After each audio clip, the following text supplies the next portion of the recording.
Élèves en terminale Agora, nous étudions le droit. Aussi, notre challenge cette année, donner un aspect juridique au projet Calypso. Chaque année, des touristes affluent sur les plages de la Méditerranée. Notre région contient de nombreuses plages que nous avons redécouvertes dans le cadre du projet Calypso. Ce fut l'occasion de réétudier les bienfaits de la Posidonie. La Posidonie nourrit et protège les animaux marins. Les plages sont protégées de l'érosion grâce aux banquettes de Posidonie. Les herbiers de Posidonie jouent également un rôle de stabilisation des fonds marins. Ces bienfaits peuvent être mis en danger par l'ancrage des bateaux.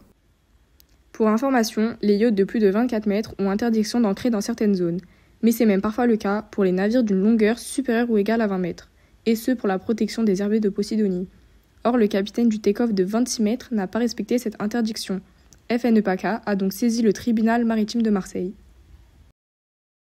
En octobre 2023, le capitaine a été condamné à une amende de 20 000 € et une interdiction de naviguer dans les eaux territoriales françaises pendant 1 an.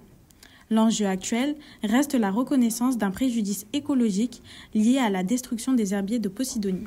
Il s'agirait d'un précédent juridique, on passerait du pollueur-payeur au destructeur-payeur. FNEPACA propose au tribunal 2 modes de calcul pour une réparation juste et équitable du préjudice écologique.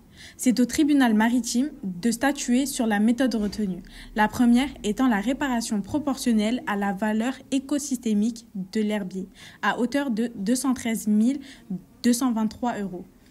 La seconde est fondée sur le coût de la restauration de l'herbier à hauteur de 246 875 €. Affaire à suivre. L'audience est prévue le 28 juin prochain, mais il faudra attendre le délibéré pour avoir une réponse des juges.